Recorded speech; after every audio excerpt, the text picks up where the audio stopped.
আসন্ন বিধানসভা নির্বাচনের আগে বিজেপির পক্ষ থেকে পরিবর্তন যাত্রা করা হচ্ছে। আগামীকাল অর্থাৎ শনিবার পরিবর্তন যাত্রা কলকাতার ব্রিগেড মাঠে শেষ হবে। পরিবর্তন যাত্রা কর্মসূচি জনসভার মাধ্যমে শেষ হবে। ব্রিগেডের মাঠে জনসমাবেশ করবেন দেশের প্রধানমন্ত্রী নরেন্দ্র মোদী। মোদীর সভায় যোগ দিতে বিজেপির পক্ষ থেকে দুটি স্পেশাল ট্রেনের ব্যবস্থা করা হয়েছিল। একটি বালুরঘাট থেকে ছেড়েছে, অন্যটি গঙ্গারামপুর স্টেশন থেকে ছেড়েছে। দুটি ট্রেন মিলিয়ে 6,000-এরও বেশি কর্মী সমর্থক কলকাতার উদ্দেশ্যে রওনা দিয়েছে, যা টার্গেটের তুলনায় অনেক বেশি বলে জেলা বিজেপি নেতৃত্বের তরফে জানানো হয়েছে। এদিকে ট্রেন ছেড়ে দেওয়ার পর বহু কর্মী সমর্থক কলকাতায় যাওয়ার জন্য বালুরঘাট স্টেশনে আসলেও তারা যেতে পারেনি, তাদের ঘুরে বাড়ি যেতে হয়। দলীয় কর্মীদের খাওয়ানোর জন্য স্টেশন থেকে মুড়ি, জল, শসা ও চানাচুর নেওয়া হয়।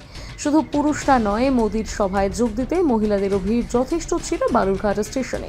এ বিষয়ে বিজেপি জেলা সাধারণ সম্পাদক বাপি সরকার জানান, আপনারা জানেন আগামীকাল আমাদের দেশের যশস্বী প্রধানমন্ত্রী নরেন্দ্র মোদী আর আমাদের যে পরিবর্তন যাত্রা চলছিল 2 তারিখ থেকে শুরু হয়েছিল, সেই পরিবর্তন যাত্রার আর সমর্পণ আর শেষ হবে আগামীকাল আর ব্রিগেড গ্রাউন্ড ময়দানে।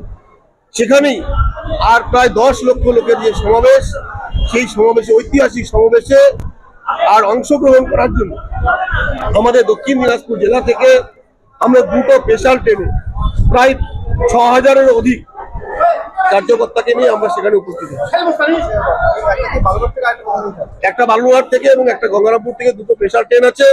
তার সঙ্গেও কিছু, যেহেতু ট্রেন দুটো আর প্রায় দুপুরবেলায় ছাড়ছে, 2-3টার মধ্যে ছেড়ে দিচ্ছে, সেই জন্য কিছু কার্যকর্তাদের আমাদের নিজেদের ব্যক্তিগত কাজ থাকার জন্য লাস্ট হাওড়া ট্রেনেও আমাদের শতাধিক 5-700 কার্যকর্তা তারা যাবে। দেখুন, ট্রেনে আমরা শুকনো খাবার নিয়েছি, বাকি ব্যবস্থা আমরা করবো। রাস্তার মধ্যে যাওয়া হবে যাতে কর্মীরা সঠিকভাবে যেতে পারে, তার ব্যবস্থা করবো। দেখুন, আমাদের যা আমরা আইটেম সবাইকে আইডিয়া দিয়েছিলাম, টার্গেট করে দিয়েছিলাম, সকলেই তার থেকে বেশি নিয়ে এসেছে। একটু কষ্ট করে যেতে হবে মনে হচ্ছে আমাদের, যা আমাদের ক্যাপাসিটি তার থেকে অনেক বেশি লোক হয়েছে। বালুরঘাট থেকে রিপন ভৌমিকের প্রতিবেদন, নিউজ টুডে।